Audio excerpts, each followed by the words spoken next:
세계 역사 속에서 가장 위대한 왕을 뽑으라고 한다면 알렉산더 대왕입니다.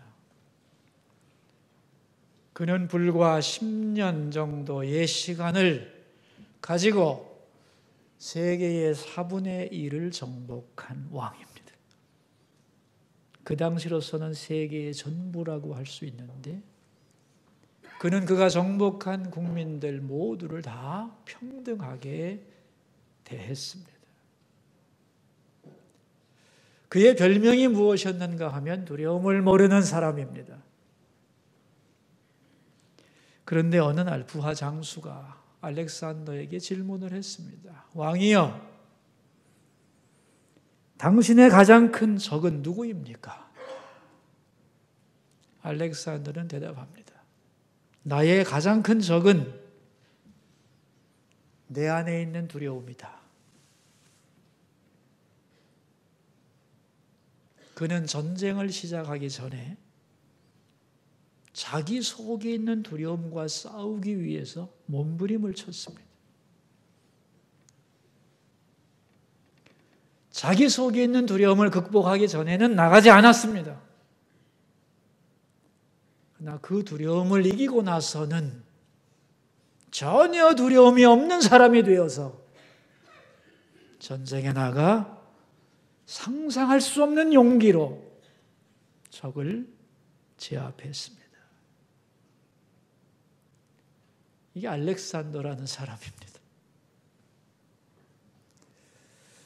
여러분, 인간의 감정을, 삶을 지배하는 가장 강력한 감정이 있다면 뭐냐? 두려움입니다. 어떤 사람의 마음속에도 두려움은 다 있다는 거죠. 그리고 대부분의 사람들은 이 두려움에 붙들려서 살아갑니다. 두려움에 대한 철학적 해석은 이렇습니다. 현대 실존주의 철학은 인간에 대해서 이렇게 말하죠. 인간은 어떤 존재냐? 이 세상에 던져진 존재다. 우주 속으로 의미 없이 던져진 존재, 피투된 존재다. 마틴 하이데거의 말이죠. 그러면 이 던져진 존재는, 그 존재의 양태는 뭐냐 하면 두려움과 불안이라는 거예요. 장폴 사르트르의 말입니다. 그러니까 인간은 두려움과 불안이 존재 양태라는 거예요. 셋째, 그러면 그 속에서 어떻게 살아야 하는가? 프로메테우스적으로 살아야 된다. 운명에 항거하고 분노하면서 반항자적 삶을 살아야 된다. 여기에 존재의 의미가 있는 거다. 알베르 까뮈의 말이죠. 여러분요, 이것이 철학이 말하는 인간 이해입니다. 그들은 인간을 잘 분석했습니다. 그런데 문제는 원인도 모르고 대책도 틀렸습니다. 성경은 말씀합니다. 인간은 왜 던져진 존재가 되는가? 왜 버림받은 존재의식을 갖고 있는가? 그들이 하나님을 버렸기 때문이다. 역대하 12장의 말입니다. 그럼 인간은 왜 두렵고 불안해하는가? 자신의 안전과 미래를 보장해 줄 하나님을 거부했기 때문이다.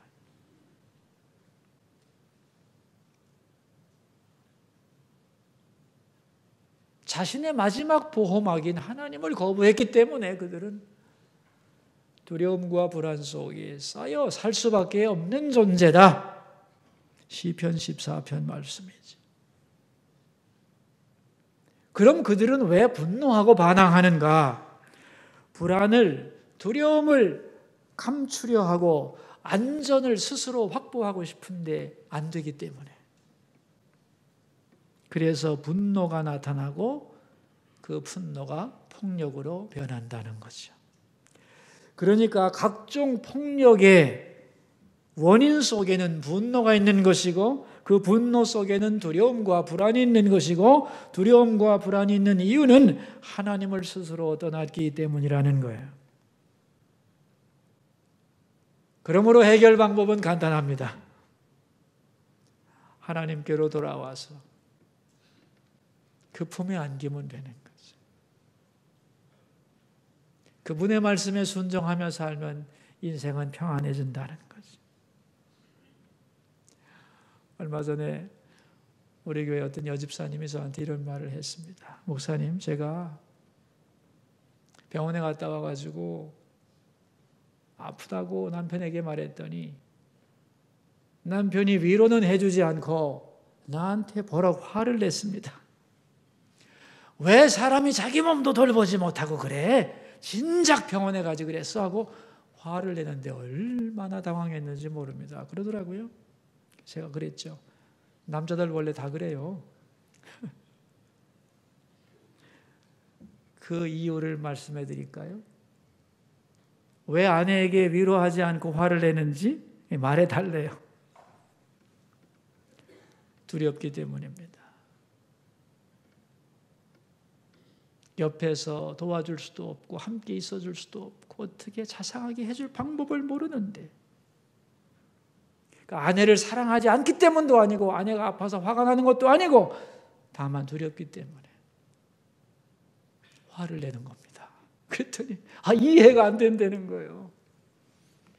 제가 그랬어요. 이해가 안 될 게 뭐가 있어요. 사람이 다 그런데. 그리고 예를 들어줬습니다. 많은 부모들이 말이죠, 자식에게 아주 심한 말을 많이 합니다. 너 그따위로 하다가는 망한다, 이런 말 하죠. 여러분도 해보셨죠?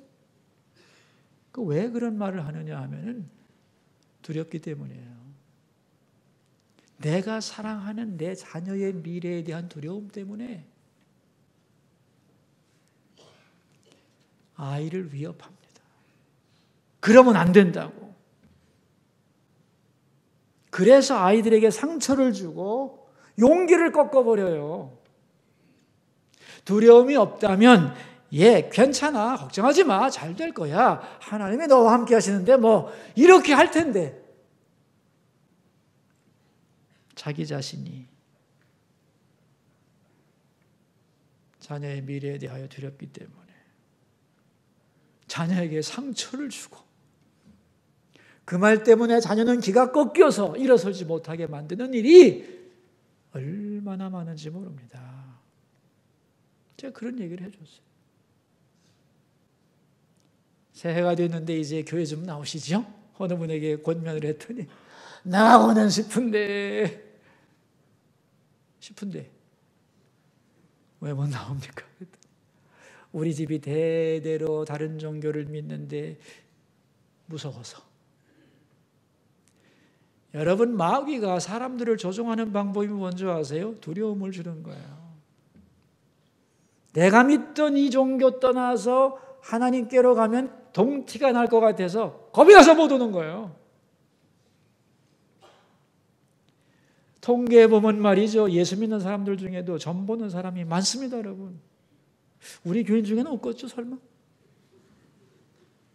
왜 보느냐 하면 불안해서 보는 거예요. 두려워서.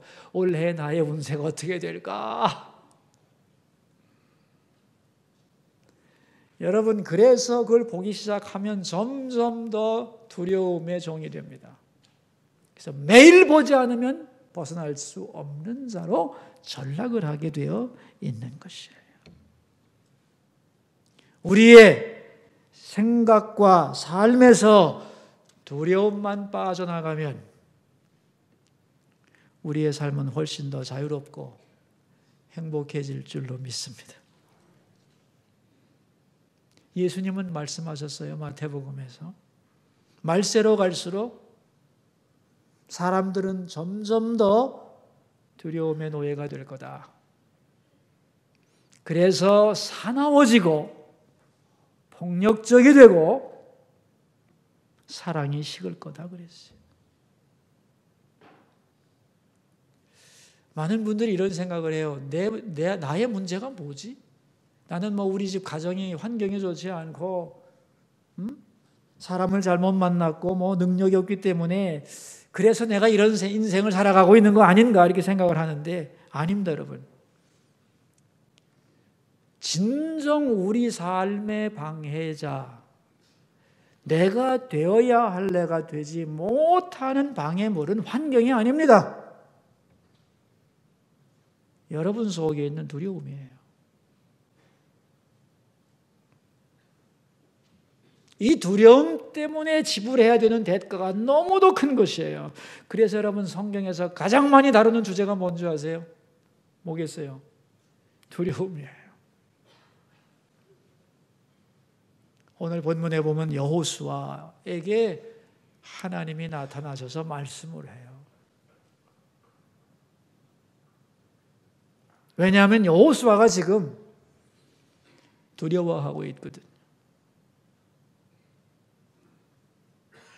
모세를 이어서 이스라엘의 후계자가 됐는데 하나님은 여호수아에게 이제 가나안으로 전진해 들어가서 그 땅을 정복하라고 하시는데 그럼 내가 너와 함께해서 역사하겠다고 약속을 하셨는데 문제는 여호수아가 그 일을 못하고 있는 거예요. 왜?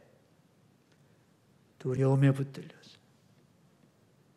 그래서 하나님의 약속이 이루어질 수가 없는 거예요. 그래서 하나님이 여호수아를 만납니다. 그 마음속에 있는 두려움을 뽑아내주기 위해서. 자, 우리 2절 말씀을 함께 읽겠습니다. 내 종 모세가 죽었으니 이제 너는 이 모든 백성과 더불어 일어나 이 요단을 건너 내가 그들 곧 이스라엘 자손에게 주는 그 땅으로 가라. 그 땅으로 가라는 거예요, 빨리. 3절과 4절입니다.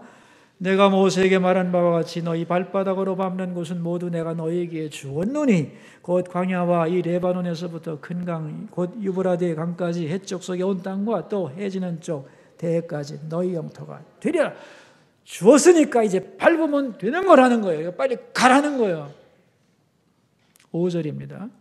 내 평생에 너를 능히 대적할 자가 없으리니 내가 모세와 함께 있었던 것 같이 너와 함께 있을 것임이라. 내가 너를 떠나지 아니하며 버리지 않을 것이다라고 약속을 해줍니다. 그런데 못 가고 있는 거예요. 두려움은 나 자신이 못 되는 동시에 하나님이 하나님 되지 못하게 만드는 원인이에요.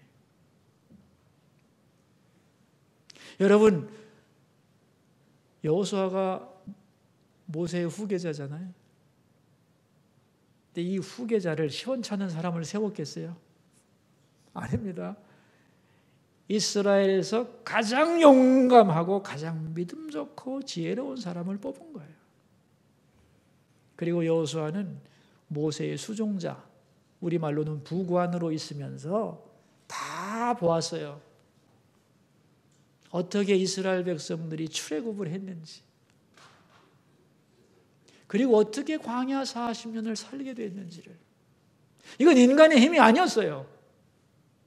전적인 하나님의 능력이었죠. 모세가 위대한 것 같지만 사실은 모세는 사용되는 도구였을 뿐이에요. 하나님이 실제로 다 하셨어요. 믿고 따라만 가면. 그리고 이제 여호수아가 그 후계자가 됐어요. 하나님은 내가 너와 함께하여 네가 가나안으로 들어가면 그 땅을 다 너에게 주겠다고 그랬어요. 그런데도 두려워하는 거예요. 두려워하면 안 되는데 해봤자 소용없는 건데 그래도 두려움에 붙들려 있는 겁니다. 여러분, 그래서 우리는 알아야 돼요.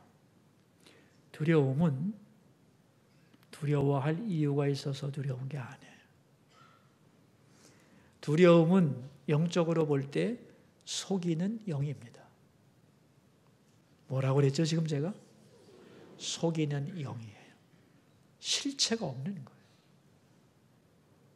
그러나 일단 붙들리면 꼼짝을 못해요. 제가 실화를 하나 얘기해 드리겠습니다. 어떤 사람이 장의업을 하는 사람인데 시체를 담는 관을 짜가지고 이제 그 차에다 싣고 배달을 가고 있었어요. 근데 비가 많이 오는 깜깜한 밤이었는데 짐차를 끌고 가고 있는데 길에서 어떤 사람이 손을 들고 차를 세우는 거예요. 섰더니만 지금 비가 많이 오고 어두워졌는데 나를 좀 차에다 좀 태워달라는 거예요. 그러니까 이 운전수가 태워주고 싶은데 뒤에 관이 있으니까 이 사람에게 물었습니다. 뒤에 관이 있는데 무섭지 않겠냐고, 괜찮겠냐고 그랬더니 이 사람이 아우 괜찮다고 어떠냐고 말이지. 타라고 그랬어요. 그래서 이제 이 사람은 딱 탔는데 관이 보이니까 좀 무서웠겠지만 그래도 밤에 차를 얻어 탔잖아요. 그죠? 그 차를 이렇게 탁 타고 가고 있는데 바람이 불고 비가 오니까 너무너무 추워. 그래서 이 사람이 관 뚜껑을 열어보니까 비어 있잖아요. 그래서 그 속에 이렇게 들어갔더니 너무 따뜻한 거야. 그래서 뚜껑을 닫았더니 비도 막 덜컹거리니까 흔들려서 잠이 들어버렸어요.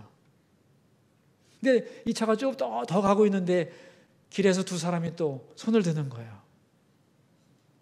깜깜하고 비가 오니 차에 좀 태워달라고. 운전수가 물었습니다. 뒤에 관이 실려 있는데 괜찮겠냐고. 아, 괜찮다고.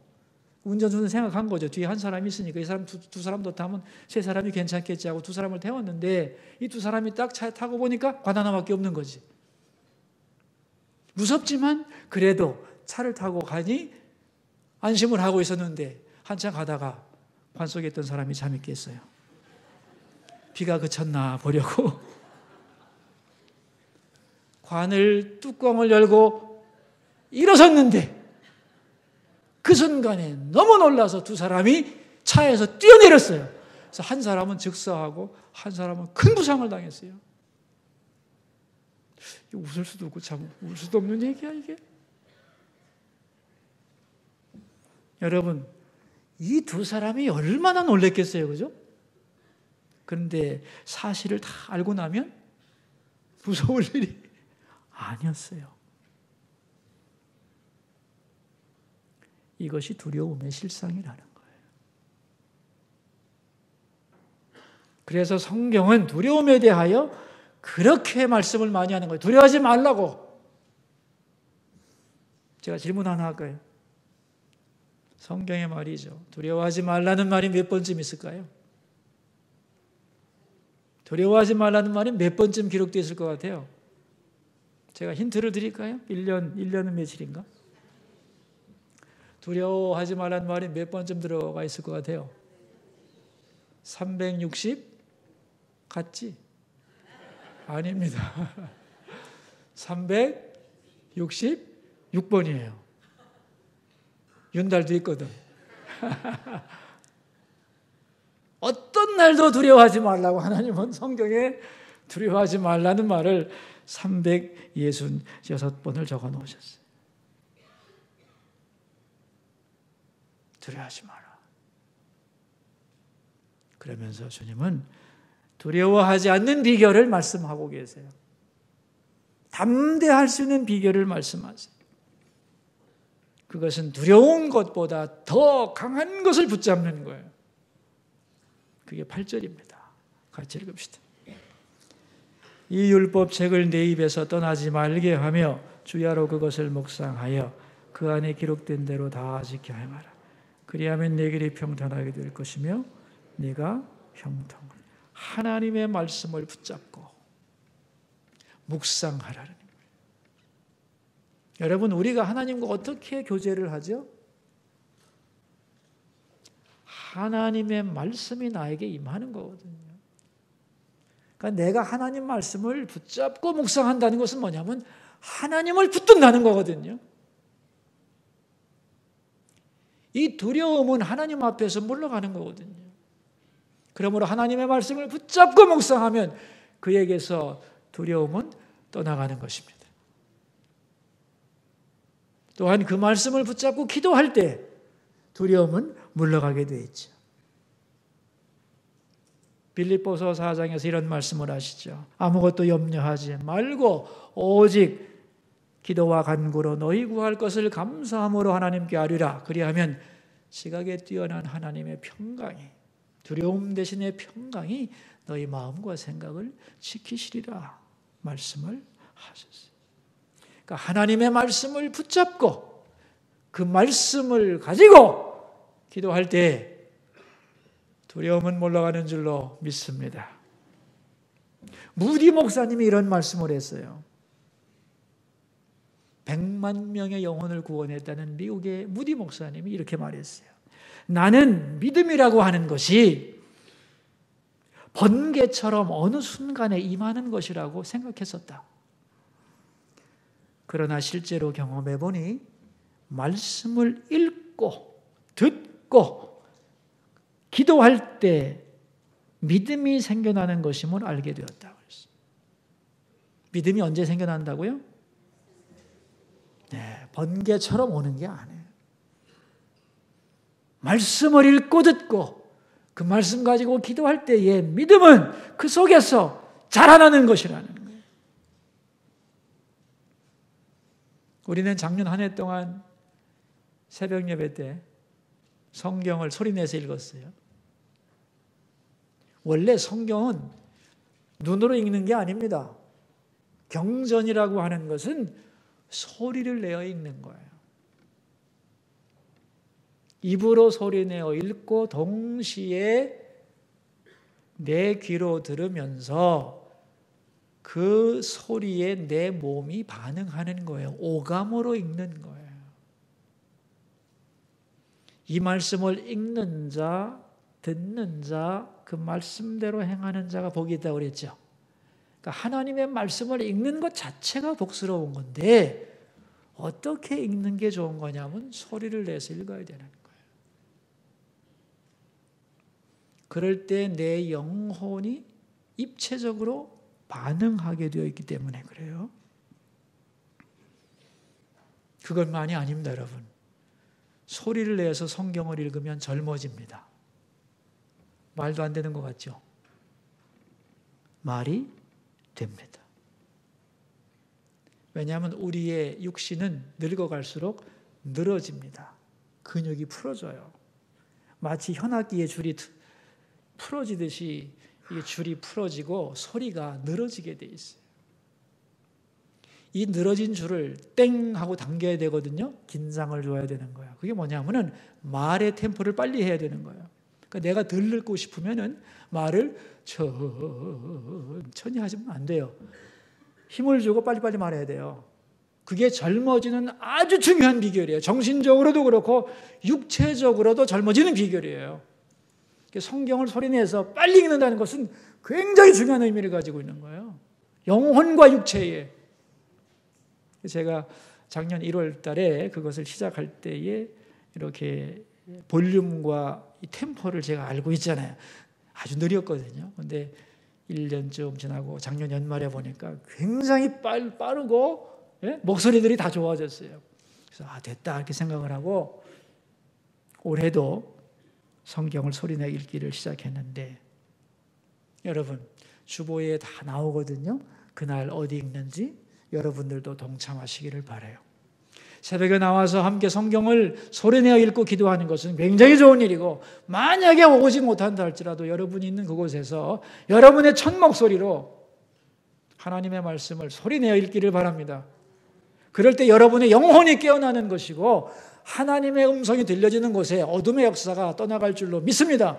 여러분의 가정의 근심과 염려, 걱정들 하나님의 말씀으로 제압하세요.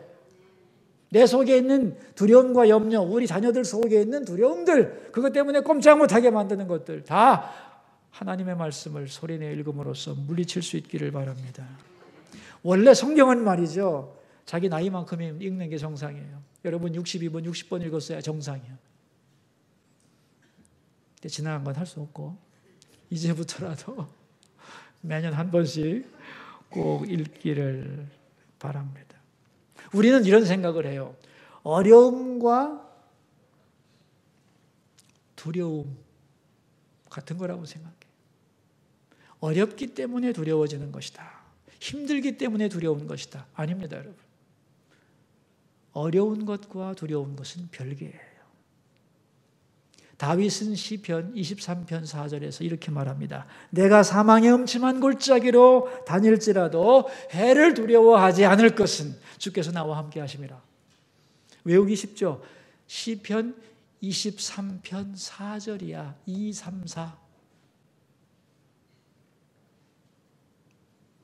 사망의 음침한 골짜기가 있다 없다? 내 삶에 있습니다, 여러분. 인생은 장밋빛이 아니에요. 사는 건 만만치 않습니다, 여러분. 그러나 사망의 음침한 골짜기로 내가 다닐지라도 그게 힘들고 어려운 거지만 두려움과 연결되는 건 아니에요. 해를 두려워하지 않는다 그랬어요. 왜? 왜요? 주께서 나와 함께 하시기 때문에. 다윗은 목동으로서 자신이 양떼를 어떻게 지켰는가를 알죠. 그리고 나의 목자이신 하나님이 나를 어떻게 지키고 사랑하시는지를 알고 있어요. 그래서 사망의 음침한 골짜기로 다니는 현실 속에서 내가 비록 힘들고 어렵다 할지라도 나는 두려워하지 않을 거다. 주님이 나와 함께 하시기 때문에 이런 고백을 했던 것입니다. 산다는 거 뭐 어려워? 쉽지? 에이, 얼마든지 이길 수 있다. 아닙니다. 이것은 만용입니다. 그런가 하면 삶이 너무 힘들어 난 일어설 수가 없고 실패할 수가 없고 두려워서 어쩔 수가 없다. 이것도 잘못이죠. 힘이 듭니다. 그러나 두려워하지 않아야 하는 것이죠. 그래서 우리 설교 제목을 함께 읽어봅시다. 힘들지만 이 앞에 여러분의 모든 상황을 집어넣으시면 돼요. 내 가정생활이, 내 일터가, 공부하는 것이, 내 몸의 상태가 다 집어넣으세요. 힘들지만 두려워하지 않겠습니다. 여러분, 하나님이 우리에게 새해를 주셨는데요. 새해에 할 일이 있잖아요. 우리가. 많은 사람들은 새해를 시작도 못합니다. 두려움 때문에. 과거의 실패에 눌려서 미래에 대한 두려움 때문에 마땅히 앞으로 걸어나가고 전진해야 되는데 그것을 하지 못하고 주저앉아서 세월을 낭비하는 사람들이 얼마나 많은지 모르는 거죠. 마치 여호수아처럼 할 일이 너무너무 많은데 가나안이 눈앞에 있는데 약속도 주어졌는데 꼼짝 못하고 있는 거 아니에요.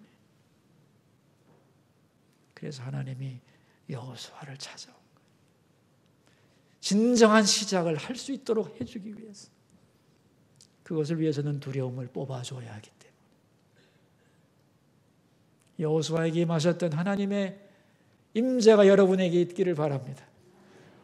오늘 주시는 말씀을 성령께서 내게 주시는 말씀으로 받고 다시 여호수아처럼 일어나서 전진하는 여러분 되기를 바랍니다. 여러분, 예수 믿는 것은 굉장한 겁니다, 여러분. 사망의 음침한 골짜기로 다닐지라도 해를 두려워하지 않을 수 있는 힘이 어디서 오냐는 거예요. 네? 하나님을 믿는 믿음 안에서 오는 줄로 믿습니다. 믿음이 있으면 두려움은 물러가고 믿음이 사라지면 두려움이 엄습해지는 것이죠. 지금 내가 그런 용기가 없다 할지라도 오늘 말씀을 근거로 기도하기를 바랍니다. 주님, 내게 있는 두려움을 물리쳐 주소서. 질병에 대한 두려움에서 나로 벗어나게 하소서. 그래야 이깁니다, 여러분. 자녀의 미래에 대한 두려움에서 나로 벗어나게 하소서. 성도들이 헌금을 왜 못 내느냐? 두려움 때문에 못 내는 거예요. 하나님의 공급을 못 믿는 거예요. 여러분, 내 인생길을 아는 사람 있나요? 아무도 없어요. 내일 어떤 일이 날지 아무도 모릅니다, 여러분. 나의 가는 길을 오직 누가 아시느냐? 하나님이 아시는 거예요. 그분이 알고 인도하시는 것. 그분이 나와 함께 하신다고 약속하셨기에 그 말씀을 붙들고 나가야 하는 것이. 그 말씀을 붙들고 기도해 보세요, 여러분. 기도하기 전과 기도한 후가 똑같은가? 절대로 똑같지 않습니다. 담대함이 여러분의 영혼 위에 임할 줄로 믿습니다. 그래서 올 한 해 하나님이 걸어가기를 원하시는 그 길, 우리를 통해 이루고자 하시는 그 일을 두려움 때문에 주저앉아 시작도 못하는 한 해가 되지 말고 진정한 새 출발이 주님의 은혜 가운데 있기를 축원합니다. 기도하겠습니다. 우리 들은 말씀을 놓고 하나님 앞에 기도하겠습니다. 첫 번째 기도 제목입니다. 하나님, 내게 있는 두려움을 물리쳐 주소서. 여호수아를 만나 주신 하나님, 오늘 나에게 오셔서 말씀해 주시고 내게 있는 두려움을 뽑아내 주소서. 그래서 두려움 때문에 시작도 못하는 나의 삶을, 또 두려움 때문에 파괴되었던 내 삶의 모든 부분을 회복시켜 새 출발하게 하소서. 기도하겠습니다. 하나님 아버지, 새로운 미래가 열렸지만 여호수아는 두려워서 어쩔 수가 없었습니다. 하나님이 그에게 오셔서 두려워하지 마라. 강하고 담대하라. 내가 너와 함께 할 거다. 강하고 담대하기 위해서 말씀 붙들고 치우치지 마라. 말씀 붙들고 전진하면 그 땅을 너에게 줄 거다. 약속하신 하나님. 두려움이 얼마나 우리의 삶을 무너뜨리는지, 얼마나 우리를 황폐하게 하고 하나님의 백성으로서 지켜야 될 자리를 못 지키게 만드는지, 주여 우리 가운데서 두려움을 물리쳐 주시고 주께서 원하시는 그 삶을 향하여 다시 일어나게 하여 주소서. 내 직장 생활이, 내 가정 형편이, 내 미래가 힘들지만 두려워하지 않겠습니다. 이런 고백이 언제나 있게 하여 주옵소서. 두려움의 종이 되지 말고 담대하게 일어나서 마땅히 해야 할 일을 감당하고 주와 함께 걸어가는 주님의 백성들 되게 하옵소서. 두 번째 기도 제목입니다. 오늘 오후에 있는 사역 수련회를 위해 기도합시다. 직분을 맡은 모두가 자신의 직분을 이해하고 상대방의 사역도 이해하고 입체적으로 서로를 이해하고 서로를 격려하고 함께 손잡고 주의 뜻을 이루어가는 그러한 사역 수련회가 되게 하여 주소서. 기도하겠습니다. 하나님 아버지, 우리 수서교회 주 안에서 한 몸 되게 하시고 우리 각자가 그 몸의 지체가 되게 하여 주셨습니다. 내 사명이 뭔지 내가 할 일을 알고 또한 다른 사람이 할 일을 알아서 서로 조율하고 하나의 목표를 향하여 서로 협력하는 그러한 사역 수련회가 되도록 도와주시기를 기도합니다. 살아계신 하나님, 새해를 맞이하여 우리 가운데 기대가 있지만 두려움은 그 모든 것을 내려눌러 우리를 꼼짝 못하게 묶어버립니다. 너무나 많은 사람들이 과거의 실패 때문에 미래에 대한 불확실성 때문에 두려움에 떨고 전진하지 못하고 있습니다. 이 두려움의 영을 누가 물리칠 수 있겠습니까? 하나님만이,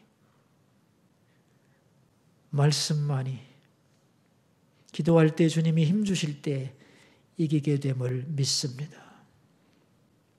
여호수아를 만나 주셨던 하나님, 오늘 우리에게 오셔서 두려움에 빠진 우리를 건져 주소서. 그리고 우리 영혼에 말씀하소서. 강하고 담대하라고. 그래서 다시 일어서서 전진하게 하소서. 존귀하신 예수님 이름으로 기도하옵나이다.